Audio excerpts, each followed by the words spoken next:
اعوذ باللہ من الشیطان اللعین الرجیم بسم اللہ الرحمن الرحیم الحمد للہ رب العالمین الرحمن الرحیم مالک یوم الدین ایاک نعبد و ایاک نستعین اہدنا الصراط المستقیم صراط الذین انعمت علیہم غیر المغضوب علیہم ولا الضالین۔ معزز ناظرین، السلام علیکم ورحمۃ اللہ وبرکاتہ۔ جیسا کہ آپ سب جانتے ہیں کہ ایام اضحیٰ کا آغاز ہو چکا ہے اور ہدایت ٹی وی نے اس ماہ محرم کے سلسلے میں مخصوص نشریات کا اہتمام کیا ہے۔ انہی پروگراموں میں سے ایک پروگرام امام حسین و صراط مستقیم کے موضوع سے آپ کی خدمت میں پیش کرنے کی سعادت حاصل کر رہی ہوں۔ سب سے پہلے تو اپنے وقت کے امام برحق صاحب عصر والزمان کی خدمت میں ان کے جد سید الشہداء امام حسین اور ان کے تمام ناصران کی تعزیت پیش کرنا چاہتی ہوں اور تمام ناظرین کو بھی اس ماہ اضحیٰ کی تعزیت پیش کر رہی ہوں کہ یہ ماہ محرم کہ جو تمام انسانیت کے لیے ایک انسان سازی کا ذریعہ ہے اور ذکر حسین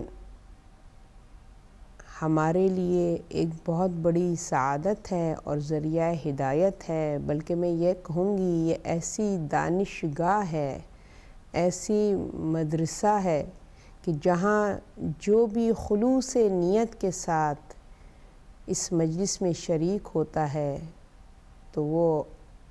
آتا تو خالی دامن ہے مگر اپنے دامن کو کثیر معرفت کے سے پر کر کے اس بزم سے اٹھتا ہے۔ لہٰذا میں نے بھی اس موقع سے استفادہ حاصل کرنے کے لیے یہ جو سلسلہ پروگرام کا آپ کے سامنے پیش کر رہی ہوں اس میں صراط مستقیم کے موضوع کا انتخاب کیا ہے۔ اس کا مقصد یہی ہے کہ یہ وہ صراط مستقیم کہ جس کی آرزو ہر کلمہ گول کے قلب میں ہے اور ہر کلمہ گو امت رسول اپنی ہر عبادت میں اس دعا کے مستجاب ہونے کا طالب ہے کہ جو ہم اپنی ہر نماز میں اپنی زبان سے سورہ الحمد کے ذریعے سے جاری کرتے ہیں، اور سورہ الحمد کو میں نے عنوان کلام بھی قرار دیا کہ اس میں ایک ایسی دعا خداوند کریم نے ہمیں تعلیم فرمائی ہے کہ جو ہماری نجات کا ذریعہ ہے، ہماری کامیابی کا سبب ہے، اور وہ دعا ہے صراط مستقیم پر قائم رہنا۔ چونکہ ہم نے قرآن کو اہل بیت اطہار کے ذریعے سے سمجھا ہے، لہٰذا ہم جب یہ دعا کرتے ہیں کہ اہدنا الصراط المستقیم تو اس کا مطلب یہ ہرگز نہیں ہے کہ ہم صراط مستقیم کو تلاش کر رہے ہیں یا صراط مستقیم کو ڈھونڈ رہے ہیں، بلکہ جب ہماری زبان سے یہ کلمہ جاری ہوتا ہے تو مقصد یہ ہے الحمدللہ، چونکہ ہم نے تمسک رکھا قرآن اور اہل بیت سے، جیسے کہ حدیث رسول بھی ہے انی تارک فیکم الثقلین کتاب اللہ و عطرتی۔ تو چونکہ ہم نے کتاب اور عطرت دونوں سے تمسک رکھا ہے لہٰذا ہمیں صراط مستقیم کی معرفت تو ہے، مگر ہماری یہ دعا ہے، یہ آرزو ہے، یہ تمنا ہے کہ خداوند کریم ہمیں اس صراط مستقیم پر قائم رکھیں۔ اور ہماری ان تقریروں کا موضوع اور مقصد بھی یہ ہوگا کہ ہمیں ہر اس نقطے کی طرف اپنے آپ کو متوجہ کرنا ہے ہمارے قدموں کو ثبات عطا کر سکے۔ جیسا کہ ہم جانتے ہیں کہ ایک شخص جو کہ دین حق پر کلمہ پڑھ کر مسلمان ہوا اور بحیثیت مسلمان کے عبادت الہی کرتا تھا، وہ شخص عیسائیت سے دین اسلام پر آیا تو ایک دن وہ نماز پڑھ رہا تھا اور اس کا ایک عیسائی دوست اس کے گھر آیا اور اس کو نماز پڑھتے ہوئے دیکھا، اور جب اس مسلمان نے سورہ الحمد کی تلاوت کی اور اہدنا الصراط المستقیم اپنی زبان پر جاری کیا اور جب نماز کو تمام کیا تو اس کے دوست نے کہا کہ میں نے تو یہ سنا تھا کہ جو اسلام کو قبول کر لیتا ہے وہ صراط مستقیم پا لیتا ہے، تم نے تو اسلام قبول کر لیا، اس کے بعد بھی تم جو ہے خدا کی بارگاہ میں اہدنا الصراط المستقیم کہہ رہے ہو کہ خداوند کریم مجھے صراط مستقیم دکھا۔ تو آخر اس کا کیا مطلب ہے؟ ہم میں اور تم میں کیا فرق ہے کہ کلمہ پڑھ کر بھی تم صراط مستقیم تلاش کر رہے ہو، اور جب کلمہ نہیں بھی پڑھا تھا تو بھی صراط مستقیم پر نہیں تھے، تو کیا فرق پڑا تمہیں کلمہ پڑھ کے؟ تو اس شخص کے ذہن میں یہ خیال آیا کہ یہ بات تو سچ ہے کہ جب میں مسلمان ہو گیا تو مجھے کیا ضرورت ہے اس دعا کو اپنی زبان پر جاری کرنے کی؟ اگر اسلام لانے کے بعد بھی میں صراط مستقیم پر نہیں ہوں تو کیا فائدہ ایسے اسلام کا؟ لہٰذا وہ مرتد ہو گیا، اور جب وہ مرتد ہوا اور مسلمانوں کو اس بات کی خبر ہوئی تو وہ اس کی جان کے دشمن ہو گئے۔ اور جب اس کے بارے میں اس وقت کے امام علی رضا علیہ السلام کو معلوم ہوا تو آپ نے فرمایا کہ اے مسلمانوں، کیا تم نے وجہ معلوم کی؟ اس کے مرتد ہونے کی وجہ کیا ہے؟ اور پھر آپ نے اصحاب سے فرمایا کہ جاؤ اور اس کو تلاش کرو، اس کو میرے پاس لے کر آؤ، اس سے پہلے کہ اس کو سزا دی جائے پہلے وجہ معلوم کی جائے کہ آخر اس کی وجہ کیا ہے کہ وہ دین اسلام سے اپنے آپ کو دوبارہ خارج کر رہا ہے۔ جب اس شخص کو امام کی خدمت میں پیش کیا گیا تو اس نے وہی انڈرسٹینڈنگ جو اہدنا الصراط المستقیم کے حوالے سے اس کے ذہن میں تھی امام کے سامنے پیش کی، تو امام نے فرمایا کہ اس دعا کے تعلیم کرنے کا حکم خداوند کریم نے اس لیے دیا ہے کہ صراط مستقیم پر جب کلمہ پڑھ لیتے ہیں تو صراط مستقیم تو مل جاتی ہے، مگر صراط مستقیم پر قائم رہنا بہت کٹھن، بہت مشکل، بہت دشوار ہے۔ اس کے لیے اپنی ذات کی نفی کرنی پڑتی ہے، اپنے نفس کی نفی کرنی پڑتی ہے، حب دنیا کو اپنے دل سے نکالنا پڑتا ہے، اور فقط ایک ہی مقصد زندگی ہوتا ہے، اور وہ ہے اطاعت رب، خدا کے حکم کی اطاعت کرنا اور اس کے بھیجے ہوئے انبیاء و مرسلین کا اتباع کرنا۔ لہٰذا چونکہ یہ بہت ہی مشکل امر ہے، اس لیے خداوند عالم نے ہر نماز میں سورہ الحمد کو واجب قرار دیا کہ بغیر خدا کی مدد کے تم صراط مستقیم پر قائم نہیں رہ سکتے۔ لہٰذا آپ کو اندازہ ہو گیا ہوگا میری اس گفتگو سے کہ میں نے صراط مستقیم کے موضوع کو کیوں انتخاب کیا، کیوں چنا، کیونکہ یہ بہت ہی دشوار ترین راستہ ہے، بہت مشکل ترین راستہ ہے۔ یہ وہ راہ ہے کہ جہاں فقط اور فقط قربانیاں ہی قربانیاں ہیں۔ یہ وہ حق کا راستہ ہے کہ جو بغیر قربانیوں کے ہم پا نہیں سکتے ہیں، یعنی اس پر ثابت قدم نہیں رہ سکتے ہیں۔ لہٰذا اس کے لیے ہمیں ضروری ہے کہ ہمیں یہ معلوم ہونا چاہیے کہ وہ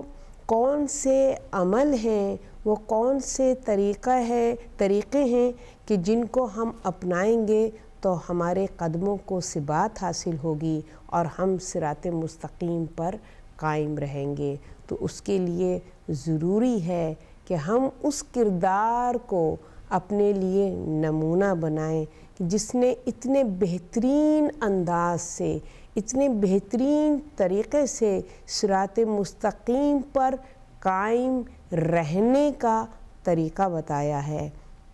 کہ کس طریقے سے ہم اس صراط مستقیم پر اپنے آپ کو قائم رکھ سکتے ہیں۔ اور وہ ذات اعلیٰ صفات امام حسین سید الشہداء نواسۂ رسول اور اولاد زہرا و علی امام حسین کی ذات ہے کہ جنہوں نے اس دور میں کہ جہاں پر حق اور باطل اس طریقے سے ایک دوسرے کے سامنے روبرو کھڑے تھے اور اتنا ظلم و تشدد تھا کہ لوگ مجبور ہو گئے تھے، لوگوں کے اندر وہ جذبہ نہیں تھا، وہ جذبہ ایمانی نہیں تھا کہ وہ اس صراط مستقیم پر اپنے قدموں کو جما سکتے۔ ایسی صورت میں امام حسین نے ایک ایسی موومنٹ کا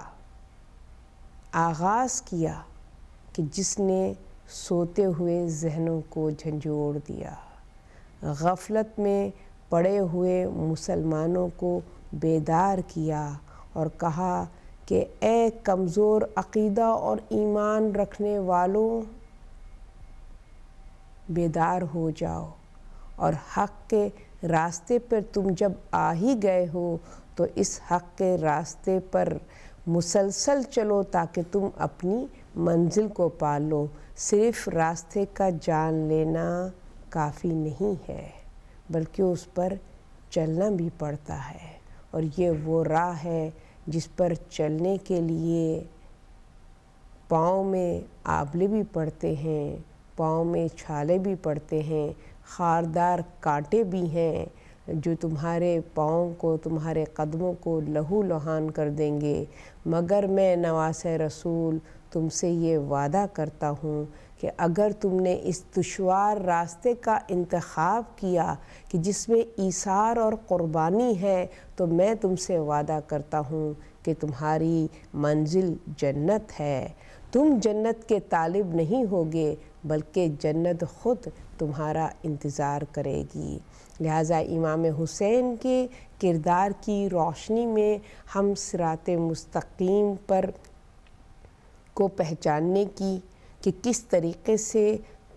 کون سے عمل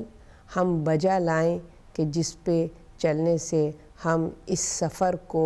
اختتام پذیر کر سکیں اور منزل مقصود کو پا سکیں۔ اس کے لیے ضروری ہے کہ ہمیں جاننا ہے کہ امام حسین نے وہ کیا اقدامات کیے اور کس طریقے سے حق کے راستے کی طرف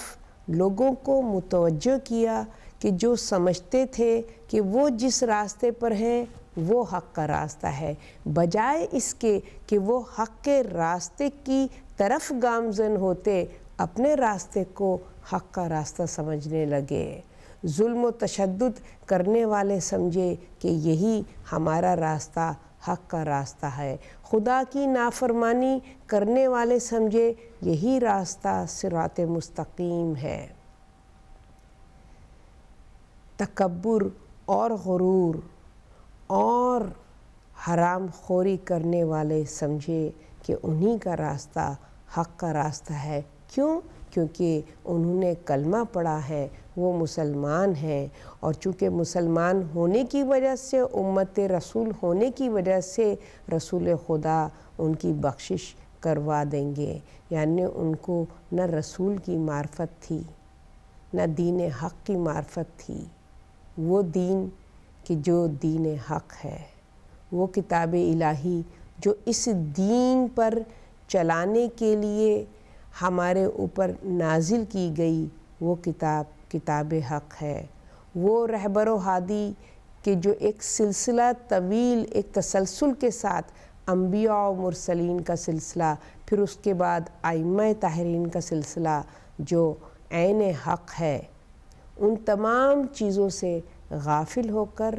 مسلمانوں نے یہ سمجھا کہ صرف کلمہ پڑھ لینا ہی جو ہے وہ کافی ہے، وہی حق کا راستہ ہے، چاہے ہم جو اپنی منمانی کریں، جو غلط کام کریں، ہماری بخشش تو یہ کلمہ ہی کروا دے گا۔ تو اسی مس انڈرسٹینڈنگ کو، اسی غلط فہمی کو لوگوں کے ذہنوں سے نکالنے کے لیے امام حسین نے قیام فرمایا اور بتایا کہ پہچانو حق کے راستے کو، جو تمہاری راہ ہے وہ حق کی راہ نہیں ہے، بلکہ حق کی راہ انبیاء کی حق کی راہ ہے،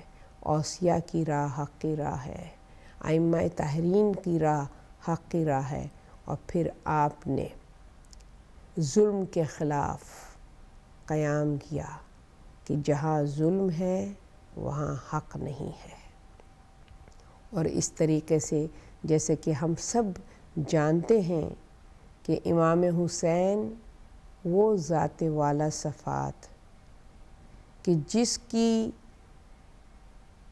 تعریف اور جس کا تعارف زبان رسالت سے اس انداز سے بیان ہوتا ہے کہ یقین جانیے کہ جتنا ذکر امام حسین کی مختصر سی زندگی جو رسول خدا کی صحبت میں گزری، ان کے ساتھ گزری، وہ 6 برس کی زندگی ہے، مگر اس 6 برس کی زندگی میں رسول خدا نے جتنا ذکر امام حسین کے حوالے سے اپنی زبان پر جاری کیا، اتنا ذکر کسی کے لیے نہیں کیا ہے۔ امام حسین نے قدم قدم پر اپنے نواسے کے تعارف کو اپنی امت کے سامنے پیش کیا، ہر منزل، ہر موقع، ہر محل میں، چاہے وہ عبادت کی منزل ہو، چاہے وہ منبر پر خطاب کی منزل ہو، چاہے وہ مسجد میں ہو، چاہے وہ راہ میں ہو، گھر میں ہو، بزم میں ہو، ہر مقام پر امام حسین کے حوالے سے گفتگو کی، ان کی عظمت کو بیان کیا، ان کے مرتبے کو بیان کیا کہ نگاہ قدرت میں حسین کا کیا مقام ہے، نگاہ رسول میں حسین کا کیا مرتبہ اور مقام ہے۔ قدم قدم پر امام حسین کا تعارف کیا۔ جب خداوند کریم نے امام حسین کی عظمت کو بیان کرنا چاہا تو اپنی عبادت کے دوران امام حسین کی فضیلت کو اس طریقے سے بیان کیا کہ رسول خدا صلی اللہ علیہ وسلم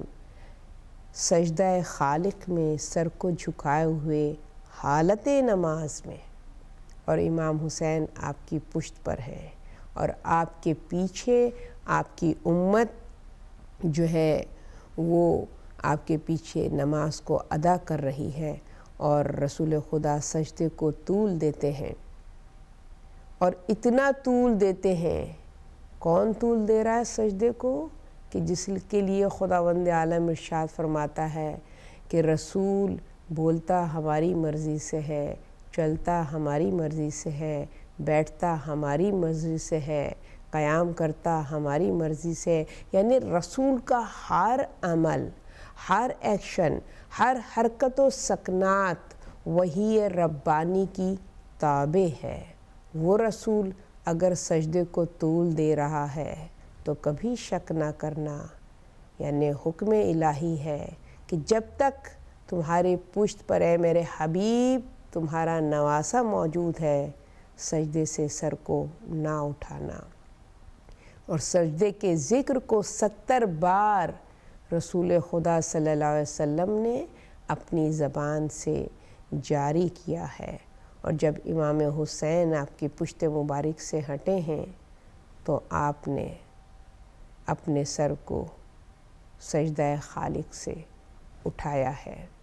تو اس طریقے سے خداوند کریم نے امام حسین کی عظمت کو بیان کیا، ان کے مرتبے کو بیان کیا کہ یہ وہ حسین ہے کہ جو میرے پسندیدہ دین کو، کہ جس دین کو میں نے کامل کیا ہے، مکمل کیا ہے، تمام ادیان پر اس دین کو غلبہ عطا کیا ہے، یہ دین اسلام ہے۔ اور اس دین اسلام کا بانی میرا حبیب، کہ جس کے لیے میں نے اس کائنات کو خلق کیا، احمد مجتبیٰ محمد مصطفیٰ صلی اللہ علیہ وسلم ہے۔ اور اس دین کا محافظ جو ہے وہ اس کا نواسہ امام حسین علیہ السلام ہے۔ لہٰذا نگاہ قدرت میں رسول خدا کا یہ مرتبہ اور مقام ہے کہ خداوند کریم نے کسی نبی کو یہ سعادت، یہ رتبہ عطا نہیں کیا کہ اس کو معراج جیسی فضیلت عطا ہو۔ اگر معراج نصیب ہوئی ہے تو وہ حبیب خدا محمد مصطفیٰ صلی اللہ علیہ وسلم کو عطا ہوئی ہے۔ اور اس کے بعد جو کہ بانی اسلام ہے، اور اس کے بعد جو محافظ اسلام ہے، اس کی معراج وہ رسول کا وہ سجدہ ہے کہ جس کے لیے خداوند کریم ارشاد فرماتا ہے کہ جب مسلمان حالت نماز میں اپنے آپ کو سجدے میں اپنے رب کے آگے سر بسجود ہوتے ہیں تو وہ ان مسلمانوں کی معراج ہے۔ تو اس حالت معراج میں، اس کیفیت معراج میں رسول خدا ہیں سجدے میں، اور اس معراج میں پشت رسول پر ان کے نواسے اور محافظ اسلام امام حسین سوار ہوتے ہیں۔ تو یہ وہ دوسرا طریقہ ہے معراج کا کہ جہاں پر عظمت حسین کو خداوند عالم نے یہاں بھی معراج کے ذریعے سے بیان فرمایا ہے۔ تو معلوم ہوا ناظرین کہ امام حسین کی عظمت، ان کا مرتبہ مقام نگاہ رب میں کتنا بلند ہے۔ اس کی وجہ امام حسین کا اس صراط مستقیم پر ثابت قدمی، کہ جب تمام زمانہ دشمن ہو گیا اور آپ کے لیے اس زمین کو، کہ جو زمین خلق کی ہوئی ہے اہل بیت کی محبت میں، اس کے حلقے کو آپ پر جب تنگ کیا، مگر آپ کے قدموں میں لرزش نہیں آئی ہے۔ اگر آپ تاریخ کربلا کا مطالعہ کریں تو آپ کو اندازہ ہوگا کہ جب امام حسین نے قیام کا ارادہ کیا، جس کا سبب یہ تھا کہ 22 یا 23 رجب سن 60 ہجری کو معاویہ نے اپنی جانشین یزید کو مقرر کیا اور اس دار فانی سے کوچ کیا ہے۔ اور یزید کہ جس کے لیے امام حسین نے کی زبان سے جو کلمے جاری ہوئے کہ بدترین انسان جس کا اسلام سے دور دور کا بھی کوئی واسطہ نہیں، وہ جو کتوں کے ساتھ کھیلتا ہے، بندروں سے دل بہلاتا ہے، زناکاری کرتا ہے، اور ان تمام اصول اور شریعت کی نفی کرتا ہے، میں ایسے بد کردار کو دین اسلام کا، حکومت اسلام کا حاکم قبول نہیں کرتا ہوں۔ اور ایسے شخص کو معاویہ نے جانشین مقرر کیا، جو کہ ظلم کی انتہا تھی، عدالت رب کے خلاف تھا۔ لہٰذا امام حسین نے اس وقت قیام کیا، اور جتنے بھی آپ کے چاہنے والے تھے، جتنے بھی کلمہ گو مسلمان تھے مدینہ میں، ہر ایک نے امام حسین کو ان کے اس موومنٹ پر سے ان کو منع کیا کہ امام آپ ایسا نہ کیجیے اور آپ مدینہ چھوڑ کر نہ جائیے۔ تو امام حسین نے فرمایا کہ حق کی راہ میں اس وقت تک انسان اپنی منزل کو نہیں پا سکتا جب تک کہ وہ قربانیاں نہ دے، اس کے اندر جذبہ ایثار نہ ہو۔ اس وقت اسلام کی بقا کے لیے میری قربانی کی ضرورت ہے، میری شہادت کی ضرورت ہے۔ حالانکہ حسین کے لیے مدینہ چھوڑنا بہت مشکل امر ہے،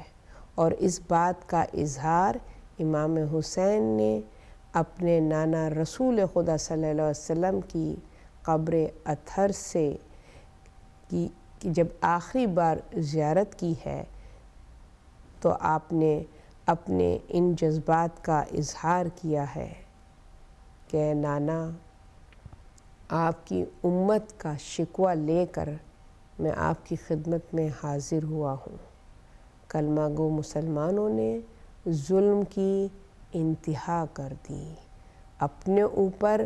ایسے حکمران مسلط کر لیے ہیں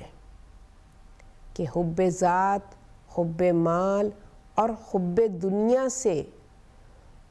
ان کے دل اتنے تاریک ہو چکے ہیں کہ ان کو راہ حق نظر نہیں آ رہی، راہ نور نظر نہیں آ رہی ہے۔ میرے لیے آپ کی قبر کو چھوڑ کر جانا بہت مشکل امر ہے۔ اے نانا، آپ سے میں آپ کی امت کا شکوہ کرتا ہوں۔ اور شب بھر امام حسین نے اپنے نانا کی قبر پر گریہ کیا، عبادت کرتے رہے، اور پھر تاریخوں میں ہمیں ملتا ہے کہ جب صبح سپیدی نمودار ہونے لگی تب امام کی آنکھ لگ گئی اور قبر رسول ہی پر آپ جو تھے چند لمحات کے لیے خوابیدہ ہو گئے، اور حالت خواب میں آپ نے اپنے نانا سے ملاقات کی اور فرمایا اے نانا، اب میں جینا نہیں چاہتا، آپ مجھے اپنے پاس بلا لیجئے، اب میں آپ سے جدا نہیں ہونا چاہتا، مجھے واپس دنیا میں نہیں بھیجیں۔ تو رسول خدا صلی اللہ علیہ وسلم نے فرمایا اے میرے لخت جگر، اے میرے نور عین، تمہیں دنیا میں جانا ہوگا، خداوند عالم نے تمہارے لیے شہادت کا انتخاب کیا ہے، کیونکہ ایک مقصد ہے کہ جس مقصد کو تمہارے ہاتھوں سے پورا ہونا ہے، یہ رضائے رب ہے، لہٰذا تمہیں اس مقصد کی تکمیل کرنی ہوگی۔ اور اس کے بعد امام حسین جب خواب سے بیدار ہوئے تو ایک عزم کا پیکر بن کر، ایک مضبوط چٹان بن کر، ایک ایسا مستحکم ارادہ بن کر کہ دنیا کی تمام طاقت بھی اگر چاہے تو امام حسین کو ان کے ارادے کی تکمیل سے پیچھے نہیں ہٹا سکتی۔ اور یہی وجہ ہے کہ باری باری سب نے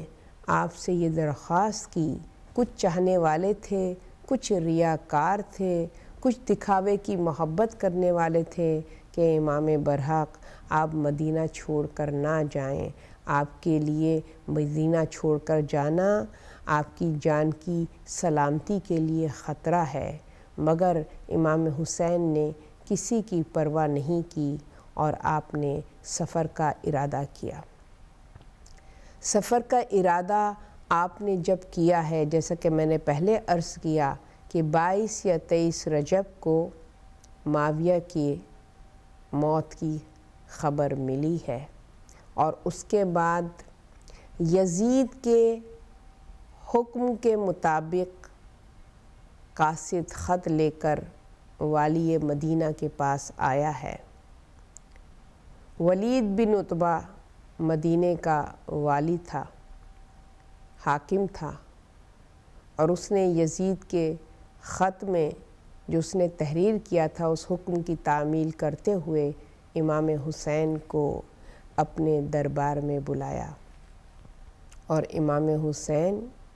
اس کے دربار میں جانے کے لیے تیار ہو گئے، باوجود اس کے کہ آپ کے چاہنے والوں نے منع کیا، مگر آپ نے فرمایا کہ میں نے زبان دے دی ہے اور میں نے وعدہ کیا ہے کہ میں آؤں گا دربار میں، لہٰذا میں دربار میں جاؤں گا۔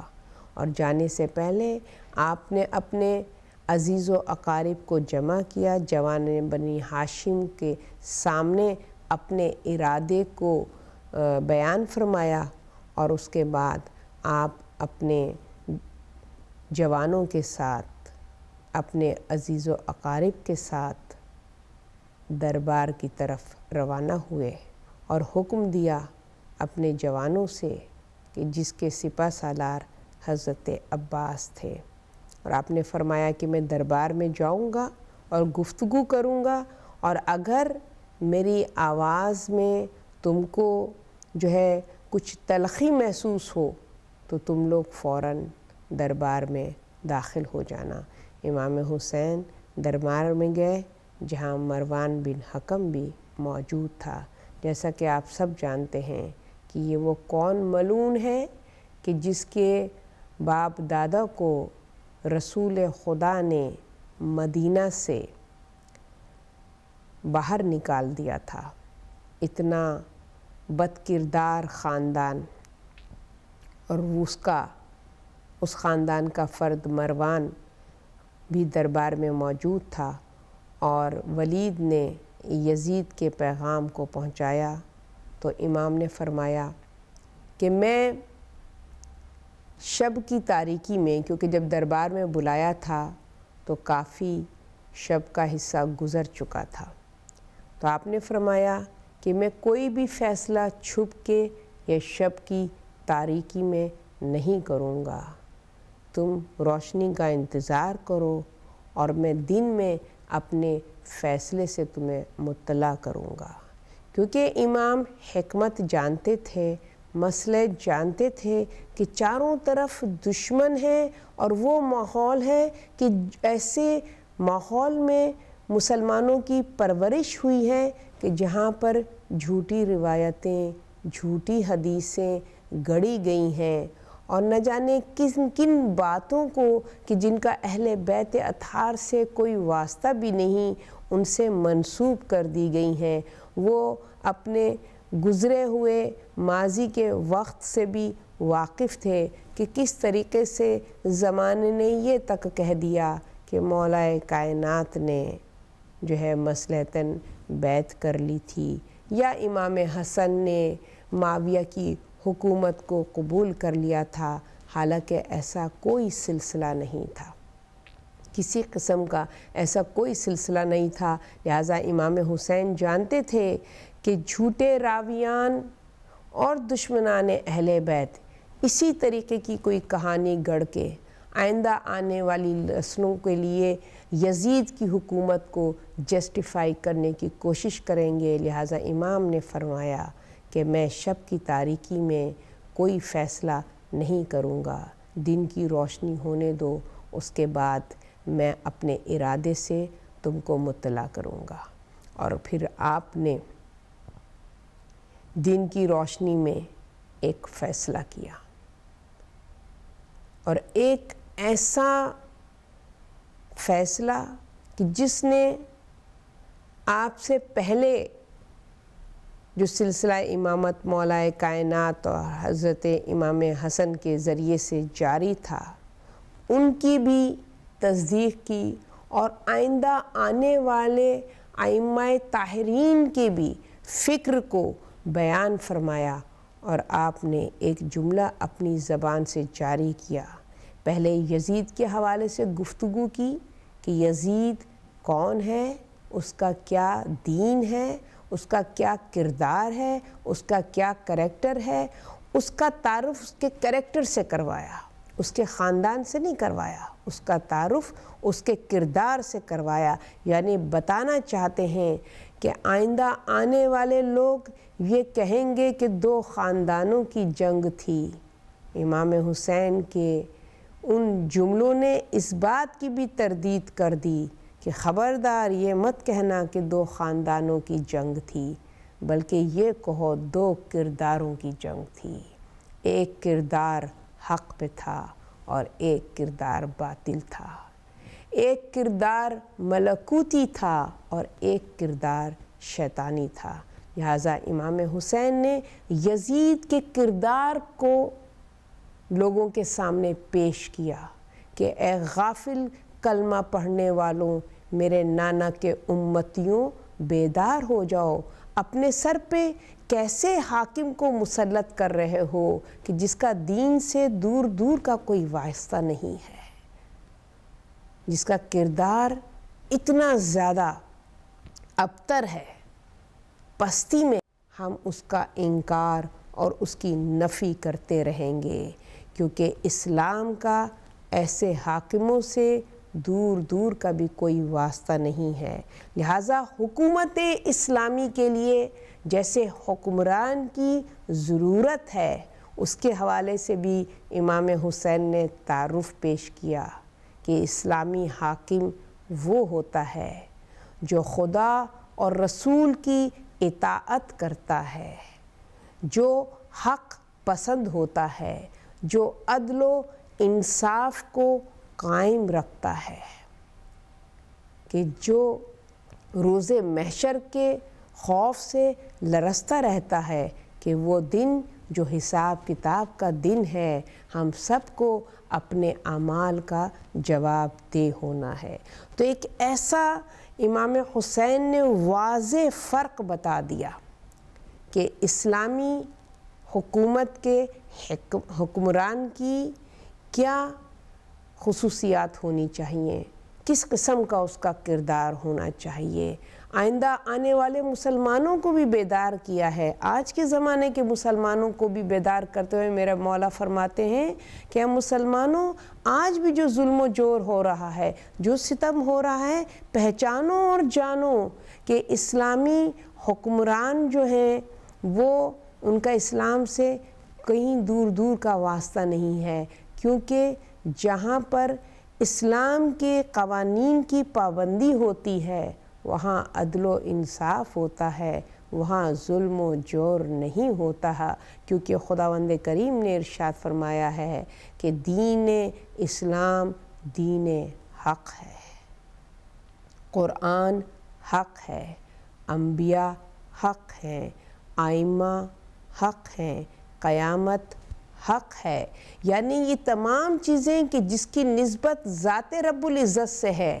وہ حق اور حقانیت پر ہیں، اور جن کا تعلق ذات رب العزت سے نہیں ہے وہ ظلم و جور کے میدان کو جو ہیں وہ دنیا کے سامنے سجاتے ہیں۔ لہٰذا پہچانو کہ تم نے خود اپنے اوپر ایسے حکمرانوں کو حکومت کرنے کا موقع فراہم کیا ہے، لہٰذا آج تمہیں گریہ کرنے کی ضرورت نہیں ہے کہ ظلم و جور سے ہم کو بچائیے، کیونکہ تمہارا ہی انتخاب ہے۔ تم نے کیوں نہیں اپنے اندر وہ معرفت پیدا کی کہ تم ان صحیح ہادیان کا انتخاب کرو کہ جن کو خداوند عالم نے تمہارے لیے منتخب کیا ہے۔ تو امام حسین نے ایک واضح طریقے سے جو ہے وہ اپنی رائے کو لوگوں کے سامنے، اپنے ارادے کو، اپنی فکر کو لوگوں کے ساتھ شیئر کیا، تاکہ لوگ جو ہیں وہ امام حسین کی روشنی میں، ان کی گفتگو اور ان کی خطاب کی روشنی میں صحیح راستے کا تعین کر سکیں۔ اور پھر امام حسین نے ارادہ کر لیا کہ مجھے قیام کرنا ہے، اور آپ پھر گھر آئے اور اس قیام کے سلسلے میں آپ نے تیاریاں شروع کر دیں۔ اور جب آپ نے تیاریاں شروع کی ہیں تو کچھ اس صورت سے آپ نے تیاریاں شروع کیں کہ آپ اپنے گھر تشریف لائے اور جناب زینب کو ان کے گھر سے بلوایا اور اپنے مقصد کو ان کے سامنے پیش کیا۔ تو جناب زینب نے امام حسین کے ارادوں میں اپنی رضا کو شامل کرتے ہوئے یہ فرمایا کہ اے بھیا، میں ہر منزل پر، ہر مشکل پر آپ کے ساتھ ساتھ ثابت قدم رہوں گی، میرے قدموں کو لرزش نہیں ہوگی، چاہے مجھ پر کتنی بھی مصیبتیں پڑ جائیں۔ اور اس کے بعد امام حسین نے ان تمام لوگوں کو تیاری کا حکم دیا جو قافلے میں امام حسین کے ساتھ جانے والے تھے، اور اس کے بعد آپ ان ہستی کے پاس گئے کہ جو زوجہ رسول اور رسول خدا کی باوفا زوجہ حضرت ام سلمہ۔ بڑا افسوس ہوتا ہے مجھے کہ تاریخ نے ان لوگوں پہ بڑا ظلم کیا کہ جنہوں نے رسول کے ساتھ وفا کی ہے، ان کے ذکر کو اپنی کتابوں میں تحریر نہیں کیا، مگر جنہوں نے رسول کے ساتھ ریاکاری کی، بے وفائی کی، ان کے قصیدے کتابوں میں جگہ جگہ پر نظر آتے ہیں۔ ام سلمہ کا ذکر بہت کم ہمیں کتابوں میں نظر آتا ہے، تو آپ اپنی نانی کے پاس گئے اور ان سے اجازت چاہی۔ بس اجازت کا لینا تھا کہ ام سلمہ کی آنکھوں سے اشک جاری ہوئے، فوراً حجرے میں گئیں اور وہاں سے ایک شیشی لے کر آئیں اور آ کے امام حسین کے سامنے اس شیشی کو رکھ کے کہا، اے بیٹا حسین، تم جانتے ہو اس شیشی میں کیا ہے؟ کہا جی نانی فرمائیے۔ کہا یہ شیشی، اس کے اندر وہ خاک ہے کہ جس خاک پر تم کو شہید کیا جائے گا۔ تمہارے نانا رسول خدا صلی اللہ علیہ وسلم نے یہ مٹی مجھ کو اس وقت دی تھی کہ جب تم سینہ رسول پر آرام فرما رہے تھے اور رسول خدا اچانک آپ نے گریہ شروع کیا، اور جب میں حجرے میں گئی تو رسول خدا اس شدت سے رو رہے تھے کہ آپ کی ریش مبارک آنسوں سے تر تھی۔ میں نے سبب پوچھا تو آپ نے فرمایا کہ ابھی ابھی جبرائیل وحی لے کر آئے ہیں کہ اے میرے حبیب، تمہارے سینے پہ جو فرزند لخت جگر لیٹا ہوا ہے، یہ وہ حسین ہے جو دین حق کی حفاظت کے لیے کربلا کی تپتی ہوئی ریتی پر 3 دن کا بھوکا پیاسا شہید کیا جائے گا۔ لہٰذا یہ وہ مٹی ہے کہ جو مٹی کربلا کے اسی مقام کی ہے، اسی نشیب کی ہے جہاں خود خنجر سے شمر لعین تمہارے نواسے کی پشت پر سوار ہو کے زہر سے بجھے ہوئے خنجر سے اس کے سوکھے گلے پر خنجر چلائے گا، اور زمین و آسمان الامان الامان کی صدائیں بلند کریں گے اور غم حسین میں گریہ کریں گے۔ ناظرین، اس کے ساتھ آج کے پروگرام کو ختم کرتی ہوں اس دعا کے ساتھ، یا اللہ یا اللہ یا اللہ، یا رحمان یا رحیم، یا مقلب القلوب ثبت قلبی علی دینک۔ والسلام علیکم ورحمۃ اللہ وبرکاتہ۔